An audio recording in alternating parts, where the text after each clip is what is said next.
زمانی که بعد از شکست سنگین زندگیم دچار تغییر شد، هیچ وقت فکر نمی‌کردم به اون درجه برسم که اصلا نتونم خودم بشناسم و البته دنیایی که ساخته بودم. تازه از سربازی اومده بودم که حال هوای پولدار شدن یه شب افتاد توی سرم. به جای اینکه بخوام پیگیر درس دانشگاهم بشم، همش میخواستم تو بازار یه شب به یه جای برسم. یه سری بازاریابیای شبکی اون موقع روی دور اومده بود که از این حرفی زدن که بعد از چند مدت تلاش قراره یه ماشین خیلی خوب و خونه خیلی خوب داشته باشی و هیچ رشته دانشگاهی نبود که بتونه این تضمین رو به تو بده. اولش یکی از رفیقام اومد منو با این کار آشنا کرد و من زیاد جدیش نگرفتم. البته نه اینکه دنبال راه پول درآوردن نباشم، اما به نظرم زیادی رویایی میومد و ای کاش به حرف منطقم همون موقع گوش میکردم. اما نکردم و رفتم دنبالش. سر چند تا از جلساتشون رو اونجا انقدر زندگی نامه‌های مختلفی از بقیه شنیدم که تحت تاثیر قرار گرفتم. کسایی که میگفتن از هیچی به همه چی رسیدن، کسایی که موجودی حسابشون رومی بود و میگفتن همش رو از سوی مسیر درآوردن. کار سختی نبود. باید فقط یه سری محصولات رو میخریدم و طی بازاریابیایی که میکردم و به هر کسی که میتونستم میفروختم. به هر جایی که میتونستم میرسوندم. اینجوری که درصدی هم سود میکردم. از اون طرفم هر کس دیگه هم میومد زیر شاخه من میشد، یه درصدی از فروش اون برای من بود. و همینم خوب بود. فکر که میکردم با خودم میگفتم میتونم از پسش بر بیام. آشنا زیاد دارم و ارتباط هم میگرفتم. فکر میکردم راحت از پسش برمیام. توی بازار کار به همه چی میرسم. شروع کردم به جلساتشون و پیگیری کردن یه عالمه کتابای مختلفی که میخوندن. همه‌شون رو خوندم، به تمام حرفای اون آدم هم گوش دادم. این کار برای من یه خوبی داشت و اونم این بود که در نهایت شاید که موفقیتی که بهش دست پیدا نکردم شرط بدتری هم بعدش من به وجود اومد. اما به خاطر کتابایی که میخوندم، به خاطر سبک زندگی که تو مغز آدم به مرور فرو میشد، حوصله‌ام به شدت رفته بود بالا و دیگه به خاطر انجام کار کوچیک این دست اون دست نمیکردم و حداقلش آدمی بودم که از نظر فعالیت روتین درست حسابی داشت. شب و درست میخوابید، صبح بیدار میشد و حتی اگه اون روز کسی بخواد ازش خرید کنه زیر 1% هم بود، بازم میرفت و تلاشش رو میکرد. این قضیه بعد خیلی بهم کمک کرد که داخل انجام دادن یک کار راه اندازی یه سرمایه گذاری این دست و اون دست نکنم و اونقدر صبر داشته باشم که به نتیجه برسم. تنها سود این کار فقط صبر بود، اما اصلا به ضررش نمی‌ارزید. توی همون جلسات بود که با دختری به اسم مهتاب آشنا شدم.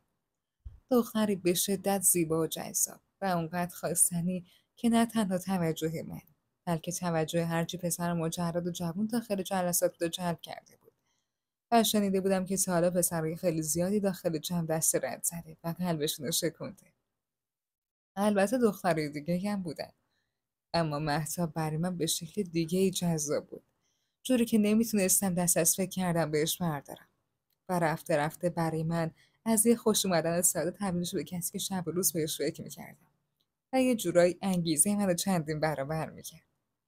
اونم انگار متوجه نگاه‌های زیرزیرکی که بهش مینداختم شده بود و رفتار نمیکرد جوری که احساس کنم مخالف این نگاه هست.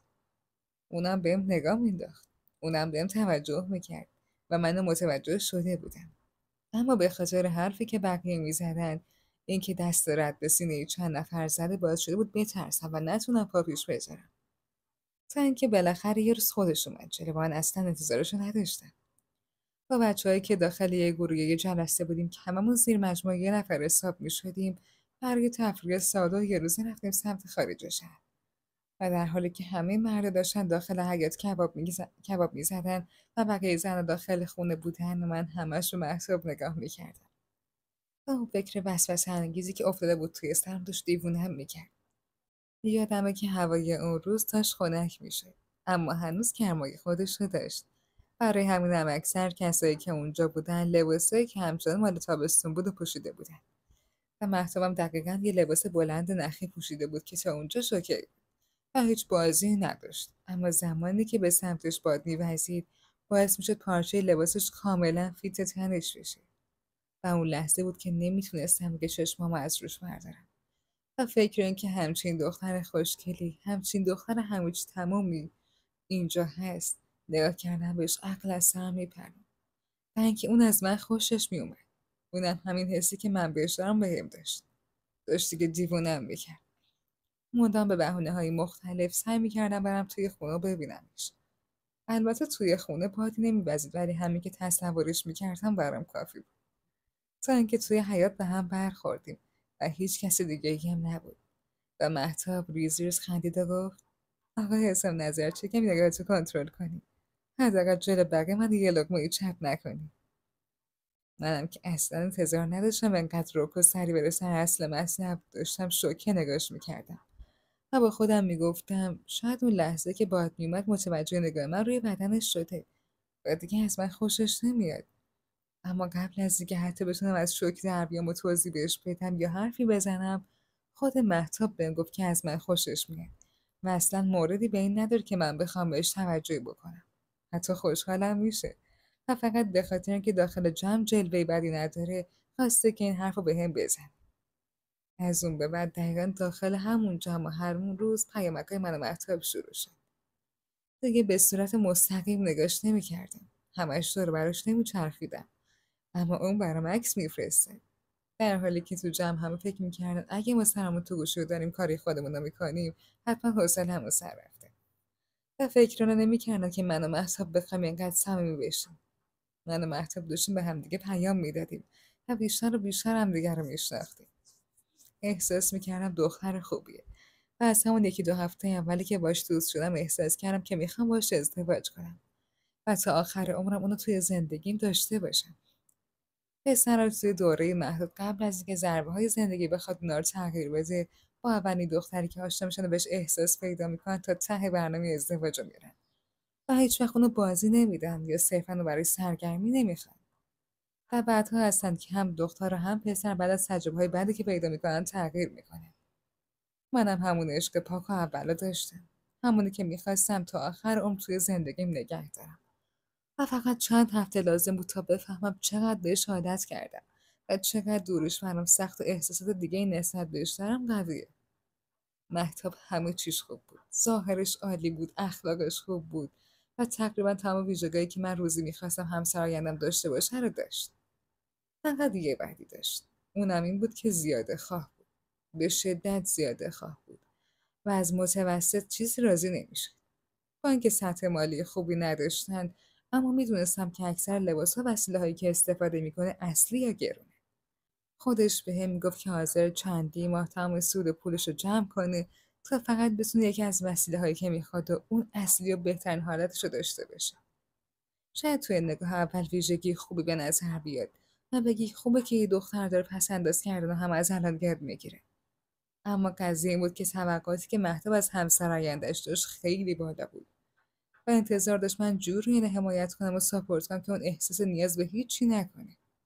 و یه اخلاق دیگه‌ای هم که در کنار این اخلاق بوده همه چیزو سخت‌تر می‌کرد، یه مقدار حسادتی بود که نسبت به بقیه دخترای جمع داشت.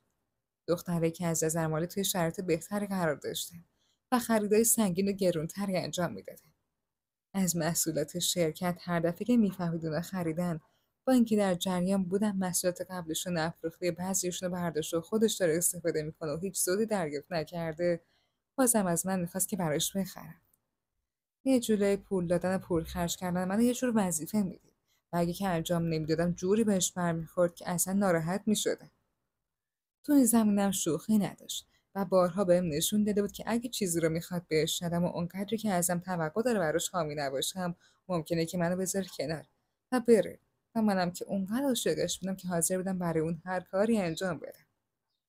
و اینجور شد که هر چقدر در می آوردم، هر چقدر با زور در می آوردم، هر چقدر از کارهای پاره وقت دیگه میتونستم درآمدی داشته باشم، میریختم تو حساب مهتاب تا هر چقدر که میخواد خرید کنه و هیچ وقت نسبت به دختر دیگه احساس حسادت نکنه.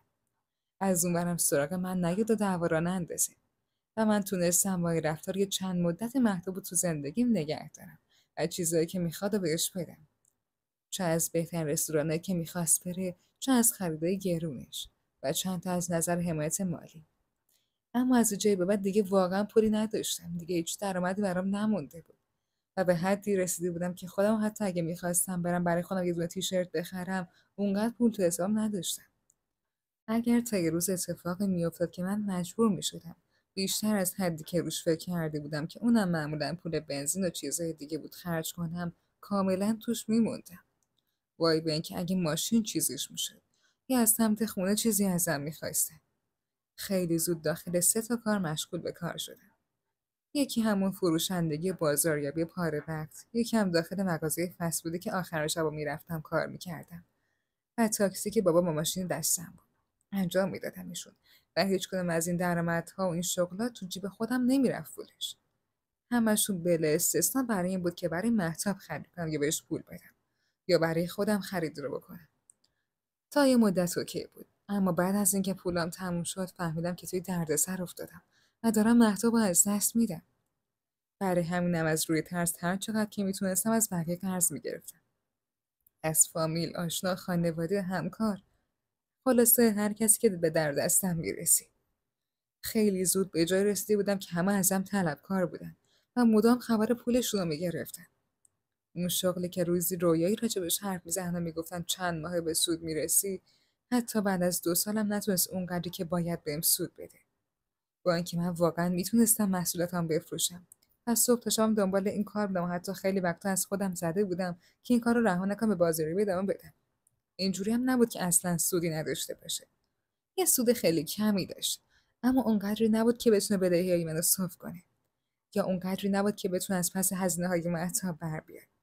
و فقط یه سود ساده به نظر می‌رسید که اونم در برابر ساعتی که من تو اون 2 سال برای این کار زحمت کشیدم، تعداد دفعاتی که از سمت بقیه قضاوت شدم یا محصولاتی که میگفتم بده اما من میفروختم هیچی نبود. یکی از اشخاصی که ازش پول گرفته بودم یکی از پسرای رستورانی بود که توش بودم و زیاد باهاش صمیمی نبودم، اما اون بهم پول داد و گفت که حتما بهش پس بدم. منم قول دادم تا هفته دیگه بهش پس بدم، اما هفته دیگه من به 3 ماه کشیده بود. اونم دیگه حوصله نداشت که بخواد ازم مدام درخواست کنه. برای همینم رفت چند نفر رو اجیر کرد تا منو اذیت کنه. از طرف دیگه بقیه بدهکارای دیگه هم اومده بود روی کار. دیگه حتی کسی ازم خریدم نمیکرد چون همه ازم طلب داشتن و دیدگاهشون نسبت به من تغییر کرده بود.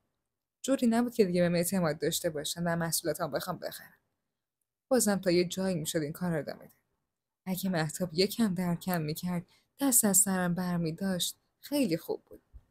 اما مهتاب اون موقع تمام پول منو ازم گرفت و در نهایت زمانی که دید چند نفر افتادن دنبالم به نهایت نداری و بیپولی رسیدم، خیلی راحت منو ول کرد و رفت. با یه پسر جدید که اومده بود داخل جلسات و وضعش خیلی بهتر بود دوست شد. به همین سادگی مهتاب منو کنار گذاشته بود و من چند بار آخری که داخل اون جمع قرار گرفتم میدیدمش که چقدر بیخیال به من نگاه میکنه و دست پسر دیگه رو توی دستش میگیره و تو جمع با اون میخنده. فشار خیلی زیادی بهم وارد شد، هم به خاطر کاری که مهتاب کرده بود، هم به خاطر اینکه طلبکارا دنبالم بودن. همه با هم بد شده بودن. دیدم نمیتونم تحمل کنم. تصمیم گرفتم برم یه شهر دیگه فرار کنم. با خودم میگفتم توی شهر دیگه به جای اینکه بخوام قاطع این داستانه بشم که رویا فروشی میکنن، خودم میرم یه کار درست رو پیدا میکنم. پولمو جمع میکنم و نهایتا بعد از چند ماه یا حتی 1 سال برمیگردم تمام بدهیامو میدم. چون اگر که میموندم با اون وضعیت دستم به جایی بند نبود که بخوام پولی در بیارم و بدهیامو بدم و فرار تنها راهم بود. منی که یه روزی به امید یه شب پولدار شدن و یه شب مسیر یه ساله رو رفته بودم توی اون کار، به شدت پیشرفت کردم و در نهایت با یارم بدهی و از روی ناچاری فرار کردم به یکی از شهرهای دور که با ما خیلی فاصله داشت، اما شهر بزرگتر بود و کلان شهر حساب میشد و میتونستم اونجا راحت‌تر برای خودم کار پیدا کنم. رفتم که همه چیزو درست کنم و هم چیزایی که دوست ندارم پشت سر بزنم و فراموششون کنم. رفتم که دیگه مهتاب نتونه هر روز من عذاب بده و خودمم با ندیدنش فراموشش کنم و در عوض خودمم کار کنم و زندگیمو بسازم. تو اون شهر جدید از اون چیزی که فکر میکردم کار پیدا کردن سخت‌تر بود و مشکل اصلی من جای خواب بود که هر کاری جای خواب نداشت و اگه هم که داشت یه حرفه خاص و از تو میخواست. یه آشپزی میخواست، یه چیزی که تو بلد باشی و من در ازای خدماتی که میدی بهت یه جا بده که من هیچ کدومو نداشتم. من هیچ حرفه خاصی رو بلد نبودم و تو اون 2 سال انقدر درگیر اون سخنرانی انگیزشی شده بودم که به این فکر نکرده بودم برم جای چیزی یاد بگیرم. شغل قبلی که تو رستوران داشتم فقط در حد یه گارسون بود و از آشپزی چیزی سر در نمی‌آوردم و برای هیچ گارسونی هم اونجا جای خواب نمیدادن. برای همینم برخلاف خواسته خودم وقتی توی یکی از اپلیکیشن‌های کار پیدا کردم تونستم یه ساعت سرایداری پیدا کنم، سری رفتم اونجا تا اگه بشه استخدام بشم. سرایداری برام خوب بود.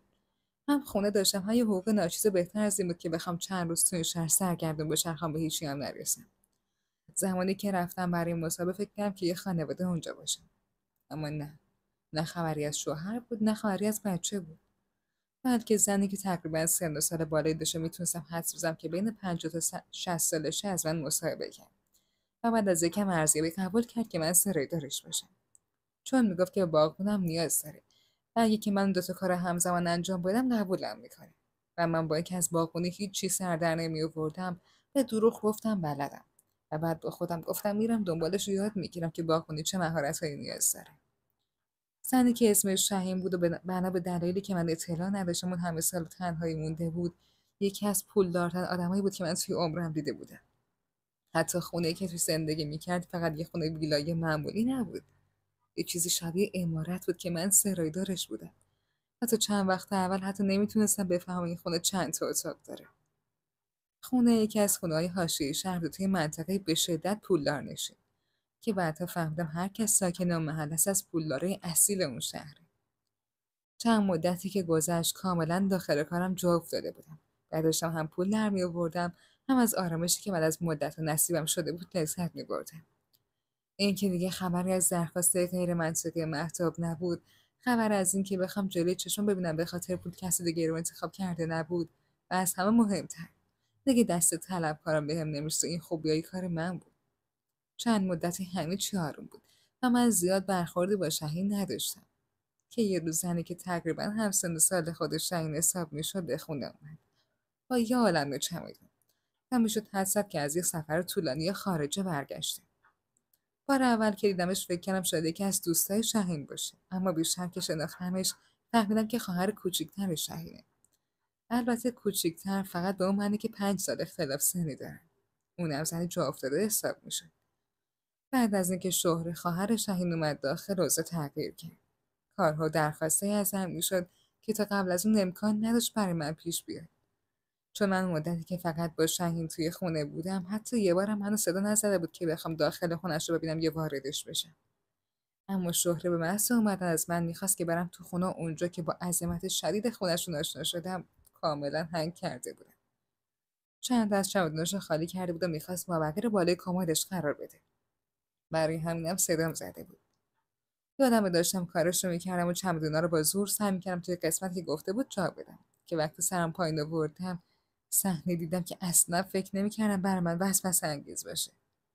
اما گویی تنهایی مغزم از کار انداخته بود و اونم این بود که وقتی از بالا بهش نگاه میکردم تمام قسمتایی که نباید ببینم و میدیدم. اونم انگار متوجه نگاه من شده بود. با یه حالت بدی نگاه میکرد و برام ابرو بارا مینداخت. اما من سعی خودم کردم که خودم رو جمع و جور کنم. کارش انجام دادم و از خونه زدم بیرون.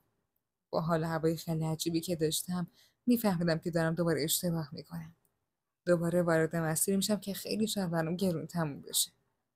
اما هر چقدر فکر میکردم انگار نمیتونستم جلوی اون تصوراتی که توی ذهنم بود و بگیرم. ولی خیلی عجیب بود که نسبت به این زن تو این سن و سال همچین میلایی داشته باشم. اما تنهایی اذیتم کرده بود. از طرف دیگه هم نمیتونستم به دختر جوون اعتماد کنم. توی اتاقکم که بودم حس میکردم هوادارو کم میاد. برای همینم تصمیم گرفتم توی باغ بزرگشون یه دوری بزنم تا یکم فکرم باز بشه. یکم به گیاها برسم تا شاید چیزی که دیدم از سرم بپره. اما انگار قرار نبود این قضیه به این سادگی تموم بشه. چون وقتی که داشتم توی باغ دور میزدم صدایی شنیدم که توجهمو جلب کرد.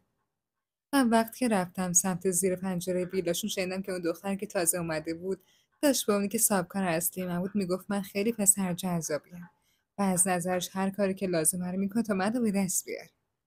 حتی اگه حاضر باشه میلیونی هم برای من خرج میکنه. وقتی که بحث پول اومد دوباره شاخکام تکون خورد. من کسی بودم که به خاطر پول زندگیم به هم ریخته بود و خیلی از شرایط زندگی ما از دست داده بودم. من مهدو به خاطر پول از دست داده بودم. به خاطر اینکه بدهی داشتم مجبور شدم از شهری که بزرگ شده بودم و هیچ وقت فکر نمی‌کردم که بخوام از اون شهر برم فرار کنم. و اگه یه پول خوب گیرم میومد میتونستم تمام این قضیه ها رو درست کنم. وسوسه‌ای که توی وجودم افتاده بود خیلی شدید بود. جوری که همون لحظه تصمیم گرفتم اگه شرایط گیر آمد اصلا به استراحت نزنم.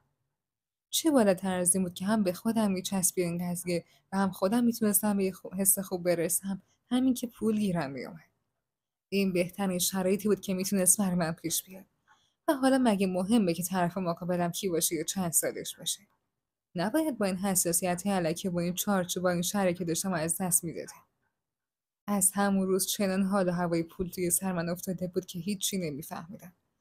با خودم میگفتم اگه که واقعا انقدر بهم پول بدن، شاید حتی به جز اینکه بتونم بدهیام بدم بتونم اونقدر موفق بشم به سرمایه گذاریم بکنم، کاری کنم که مهتاب با تمام وجودش حسرت بخوره که منو ول کرده و ازش انتقام بگیرم.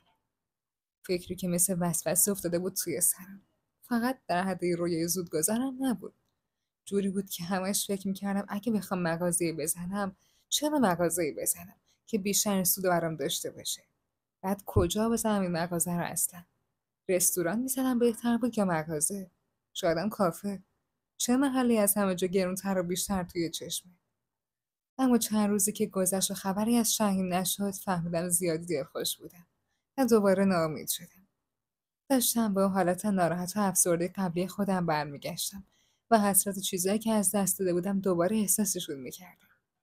که یه شب ساعت 12 بود که مطمئن بودم کسی با هم کاری نداره، در اتاقکم کوبیده شد. گیج خواب بودم. برای همون اصلا به این فکر نکردم که کی پشت در رو رفتم در رو باز کردم و با شهر و شاهین روبرو شدم. از دیدنشون شوکه بودم. اما قبل از اینکه بتونم نسبت به اینکه یهویی دیدمشون عکس‌العملی داشته باشم، متوجه شدم که حالت طبیعی ندارن. یه جورایی دارن میخندن و لبخند پهنشون روی صورتشونه که نشون دهنده اینه که یه چیزی استفاده کردن. تا در باز کردم شاهین به سمتم اومد، جوری که انگار به سمت جلو تلو خورده باشه. اون رو روی صندلی نشوندم. با دستشون رو گرفتم و داخل بردم و ازشون پرسیدم که چی خوردن. و با لبخند گفتن که بعد از مدت‌ها شراب 30 ساله‌ای پدرشون رو باز کردن و توی تولد شاهین که همون شب بوده خوردن. وقتی فهمیدم اون شب تولد شاهین بوده اما نه کسی مهمونی گرفت و نه حتی کسی به دیدنشون اومده و فقط خودشون 2 نفر، من احساس ناراحتی کردم. حس می‌کردم زن تنهاییه و باعث شد نسبت بهش دلسوزی کنم. اما اجازه ندادم که من بخوام نسبت به این قضیه حس بدی و زیاد توی سرم نگه دارم. چون بلافاصله بلند شدن رو شروع کردم به انجام حرکاتی که مشخص بود دقیقا دنبال چی می‌گردم. یه لحظه به خودم گفتم بالاخره وقتش رسید. بالاخره وقتم رسید که من نیاز این 2 تا خانم جا افتاده رو برطرف کنم. و از اون طرفم خودم یه پولی که میخوام برسم. اما برای یه لحظه شک کردم که نکنه فردا یادشون نیاد پولی که میخوام بهم ندن. اما وقتی که 2 نفره به سمت آمدن دیگه نمیتونستم جلوی خودم بگیرم. اون لحظه مهم نبود که حتی بعدها بهم پولی میدن یا نمیدن. و احساس نیاز خودم بود که بهم غلبه کرد. اون شب داخل اتاق کوچیک من توی اون خونه چندین میلیاردی اتفاق بین من و 2 نفر افتاد که همه چیز رو تغییر داد. و من میدونستم این قضیه فقط 2 تا پایان داره. یا منو پولدار میکنه به زندگی که میخوام میرسونه، یا این قضیه هم مثل قضیه قبلی خراب میشه و من کسیم که بیشتر ضرر رو میخوره. اما از فردای اون روز بود که واریزای میلیونی به حساب من شروع شد و فهمیدم احتمالاً راه اول راهیه که قراره برای من بشه. قبل از اینکه بخوان دوباره برام پول بزن رفتم بهشون گفتم به جای اینکه بخواین هر روز و هر شبی که پیش شما هستم مقدار پول به من بزنید، برای خودتون نگه دارید. و 2 3 ماه یه بار برای من یه مغازه، یه ماشین، یه چیز ارزشمند بگیرید. همونجوری که حدسشو میزدم اولش موافقت نکردن. گفتم اون مقدار پولی که من میخوام خیلی زیاده. اما من از میزانی که میخواستم کم نکردم و به جاش فقط ثبت کردم و فقط کافی بود چند روز بگذره تا دوباره خودشون جلو در اتاق که من سبز بشن. من میدونستم وقتی مزه یه چیزی بری زیر زبونت نمیتونی بیخیالش بشی. و این 2 نفر خدا هم میدونست بعد از این چند مدت دوباره تونستن این احساس رو حس کنن. میدونستم حتی اگه بیشتر از اینو هم بخوام دست رد به سینم نمیزنه. بعد از اینکه درخواستم رو قبول کردن زندگی اون شکلی شد که در طی روز آینده انگار اونا واقعا سابکار من بودن و من فقط یه سریدار باغبون ساده که به کاری روزمره رسیدگی میکرد. اما وقتی که شب میشد میرفتم سراغشون و هر کاری که ازم میخواستن براشون انجام میدادم. حقیقتش این بود که گاهی وقتا دوست نداشتم که انجامش بدم، چون که از پس 2 نفرشون بر نمی اومدم و هر دفعه چنان منو خسته میکرد که بعدش دلم میخواست تا ساعتها بخوابم. ولی وقتی به پولش فکر میکردم غریزشم همراهش میومد. اونایی که بعد به من میدادن داشت همینجوری جمع میشد.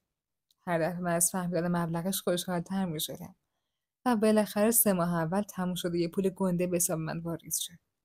با اولین پول گنده‌ای که گیرم اومد رفتم بدهیامو صاف کردم و بقیه‌اش هم یه ماشین برای خودم خریدم و برگشتم. میتونستم توی شهر خودم بمونم. میتونستم راحت اونجا زندگی کنم.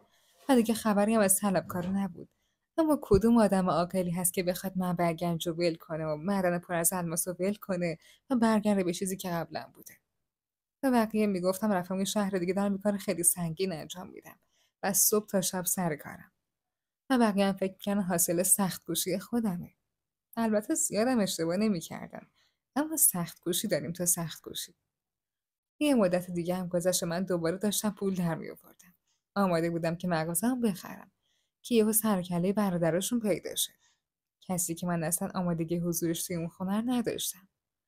مخصوصا با زن شد و تا از بچه‌های دیگه‌ش. یهو یه عالمه آدم جمع شدن توی اون خونه و من دیگه نمیتونستم چیزی از اون 2 نفر بخوام. اگه برادرشون میفهمید حتما منو میکشت. چون برادر کوچیک‌ترشون برعکس اون طرف اصلا آدم خونسردی به نظر نمی‌رسید و به نظر میومد روی اصولم خیلی پایبند باشه. این وسط برادرزاده‌ای داشتن که دختر 18 ساله‌ای بود. همیشه خودم سرکش بود و با خانواده‌اش مقابله می‌کرد. و با اینکه میدونست پدر شدم سختگیریه، اصلا پوشش و رفتارش رو طبق اون چیزی که میخواست انجام نمیده. حتی من داخل بحث‌های دعوای خانوادگیشون وقتی که داخل باغ بودم شنیده بودم که به خاطر دسته‌گلی که همین دختر 18 ساله به آب داده اومدن اینجا. اونو از یه چیزی دور کردن و من احتمال میدادم قضیه عشق و عاشقی باشه. خلاصه که در واقع اصلی من نبودم. صفحه اصلی من این بود که کی قراره برم تا من دوباره پولدار بشم. بتونم با اون کاری که پول زیادی توش بود برسم و هرچه سریعتر پولی که میخوامو جمع کنم و مغازه رویاهامو بزنم. جفتشون گفته بودن که در زمانی که برادرشون اونجاست من سمتشون نرم. و زمانی هم که من کاری نمی‌کردم برای من پولی کنار گذاشته نمیشه. برادرشون و خانواده‌ش هم یه جوری اونجا مونده بودن که انگار نه انگار خودشون خونه زندگی دارن و اصلا بهشون نمیومد که بخوام برگردم. همین جوریش هم توی دردسر بودم و داشتم فکر میکردم که این موضوع درست میشه یا نه، که با درآوردن گردش مالی 2 تا خواهر توسط برادر همه چیز به هم ریخت. داداش عصبانی بود و نمیشد کنترلش کرد. زمانی که این قضیه روش شد فقط من و شهره و برادرش توی خونه بودیم. از من میپرسه چرا انقدر بهت پول دادم. از اون طرفم سر اون 2 نفر داد میزد که این هم پول برای چی دادی دست یه نفر دیگه و دارید ثروتمون رو به باد میدید. فکر کردید این پول فقط پول خودتونه؟ حق من و بچه‌های منم هست. نمیدونید هر چیزی از زمینه بابا در میاد و اینجوری خرج و بذل و بخشش میکنید. برای اینکه قضیه جنبش و بهونه‌ای داشته باشیم گفتیم که من گیر بودم. مادرم توی شهر خودم مریض بود و ازشون قرض گرفتم و قراره که کم کم پس بدم. اون لحظه به نظر اومد که قانع شد و پذیرفته. اما چند روز بعد دوباره دعوا راه افتاد و از داخل خونه‌شون صدای داد زدن میومد و همچنان اسم خودم رو میتونستم بشنوم. صدای احمد بود. همون برادرشون که به شدت آدم عصبی و خشکی بود. وقتی دیدم داره اسمم رو صدا میزنه داره داد میزنه در واقع. همون غریزه‌ای که چند سال پیش باعث شد از دست طلبکارا فرار کنم فعال شد و میخواستم از اون خونه فرار کنم. اما قبل از اینکه به خودم بجنبم در اتاقم باز شد و احمد با قیافه خیلی برزخی و عصبانی اومد داخل اتاقک. در رو بست و اجازه نداد بقیه وارد بشن. من که نمیدونستم حتی چی و فهمید و چجور من براش توضیح بدم. فقط داشتم نگاش میکردم که احمد با یه قیافه به شدت قرمز شد و عصبانی سرم داد زد و گفت فکر کردید من اونقدر سادم که هر داستان من درباره که بهم گفته رو باور کنم؟ به نظرت نمیرم چه کنم ببینم که مادر تو اصلا داخل شهرتون مریض نیست. بعدش هم اصلا نیاز نیست به اینکه بخوام برم دنبال آمارت. وقتی صدای حرف زدن شهره و شهین رو شنیدم و جفتشون داشتن میگفتن که با تو چه کارایی انجام دادن و چقدر دلشون میخواد که دوباره از اون کار رو انجام بدن. اینو که گفت فهمیدم هیچ راهی برای فرار ندارم. احتمالا فالگوش ایستاده و اونا با زبون خودشون بودن. بدون اینکه مطلع باشن اعتراف کردن. سعی کردم به سمت پنجره فرار کنم، اما امکان نداشت. با اینکه از من سن و سال دارتر بود و حدوداً 45 سال داشت، بازم خیلی فرز بود. منو گرفت و خیلی راحت جلوی فرار کردنمو گرفت. اولش یه عالمه برام کری خوند. گفت بدبختم میکن تک تک پولا رو از حلقومم میکشه بیرون. و بعدش هم به خاطر کاری که کردم آبرومو میبره. البته با قسمت دوم حرفش زیاد موافق نبودم. چون اگه این کارو میکرد آبروی خواهرای خودش هم میرفت. و البته خانواده اسم و رسم دارشون. اونقدر عصبانی بود که هر چیزی ازش برمیومد. برای همینم داشتم با ترس حرفاشو گوش میدادم. یهو ساکت شد و برگشت و گفت فقط یه راه وجود داره که بتونی خودتو نجات بدی و باور کن. اگه توی این مسیر اشتباهی بکنی، اونجوری که من میخوام عمل نکنی، کار میکنم که همون مادری که گفتی مریضه به عزای تو بشینه. منو که ترسیده بودم بهش گفتم هر کاری بخواد انجام میدم. فقط کاری بهم نداشته باشه و پای خانواده‌ام به این داستان باز نکنه. سریع تکون داد و بعدش هم دخترش رو صدا زد. و اون لحظه نمیفهمیدم دخترش چه ارتباطی با ما داره. اما چند لحظه بعد دخترش توی چارچوب در نمایان شد. در حالی که صورتش قرمز شده بود و مشخص بود گریه کرده، اونم برای ساعتهای خیلی زیاد. احمد برگشت نگام کرده بهم گفت گویا دختر به عموهاش رفت و نمیشه جلوشو گرفت. و من میفهمم چجوری همون دو نفر، هم دختر خودم هم البته تو رو آدم کنم. دختر مجرد من توی این سن و سال بار داره. آره درست شنیدی، چند وقت قبل گوششو گرفتم و برای اینکه از اون مرد دورش کنم که دیگه بی سر پایی بیش نبود آوردمش اینجا. اما حالا مشخص شده که بار داره. برای اینکه آبرود نرو چیزی به خانوادت نگم، تو هم بدکاری کن که آبروی من نره. و اونم ازدواج با دخترم یسنا و زندگی کردن تا آخر عمرتون توی خونه و زیر نظر منه. و باور کنید هیچ کدومتون حق مخالفت نداریم. وگرنه دوتاتون رو دفن میکنم اینجا. یسنا زد زیر گریه و سعی کرد باباشو راضی کنه. منم سعی کردم کم نرمترش کنم اما فایده نداشت. واقعا چیزی که میگفت فراش خط آخر بود و امکان نداشت که نظرش عوض بشه. در آخرم جریان جوری تموم شد که نمیتونم بگم به ضررم تموم شد. اما دقیقا به خواست خودم نبود. پول خیلی زیادی گیرم اومده بود و یه جورایی تا آخر عمر تامین شده بودم. دیگه خبری از بدهی نبود. دیگه خبری از مشکلات مالی نبود. و با اینکه تمام پول مال خودم نبود و همش مال پدر یسنا بود، اما بازم منم ازش استفاده میکردم. و همین که داخل یه خونه چندین میلیاردی زندگی میکردم خودش نشون دهنده همه چی بود. و بعدها به خاطر که بگه داماد شغل آبرومندی دار منو سر کار بود توی شرکت خودش و سمت خوبی هم بهم داد. به شاهین و شهرم گفته بود که دیگه هیچ وقت حق ندارن منو ببینن. حتی اگه که من اون هم ببینن برای من بد میشه. و کلا این جریانه با تهدید پیش برد. اما در نهایت من مجبور شدم با یسنا ازدواج کنم. یسنا دختر بدی نبود. اصلا و ابدا. اخلاقیات تند پدرش رو نداشت. فقط دختری بود که عاشق شده بود و عشقش ازش گرفته بوده. برای همینم خیلی احساس ناراحتی و ضربه خوردن میکرد. برای اینکه نشونش بدم نمیخوام اذیتش کنم، چون احساس میکردم درد شکست عشقی که اون خورده رو خودم هم میتونم احساس کنم، زیاد بهش فشار نمیآوردم. و حتی تا زمانی که بچه به دنیا نیامده بود انگشتم بهش نخورده بود. اما بعد از اون بچه انگار فهمید که دیگه بعد حال هوای عاشق دختر نوجوان بودن از سرش بندازه و به جاش مادر بودن رو یاد بگیره. به جاش یه زن خونه بودن رو یاد بگیره. و منم یاد گرفتم بی خیال بعضی فانتزیای توی سرم بشم. بی خیال این بشم که همش بخوام برم شهر خودمون و ثروتم به رخ مهتاب بکشم. هر چیزی که بود گذشته بود و من داشتم زندگی جدیدی رو میساختم. با دختری که شاید اولش انتخابم نبود، اما کسی بود که حداقل کنارش آرامش داشتم. و البته بچه که شاید اوایل حسی بهش نداشتم و یه جوری اون رو وظیفه میدیدم که به زور به گردنم انداخته شده بود. اما بعد از به دنیا اومدنش و دیدن شیرین بودن این بچه خیلی زود تبدیل شده به کسی که من وجودم براش میدادم. زمانی که تا چند وقت پیش درگیر یه سری بدیای کوچیک بودم، دست سرنوشت روی زندگی منو عوض کرد که از اون دوتا خواهر رسیدم به خانواده برادرش.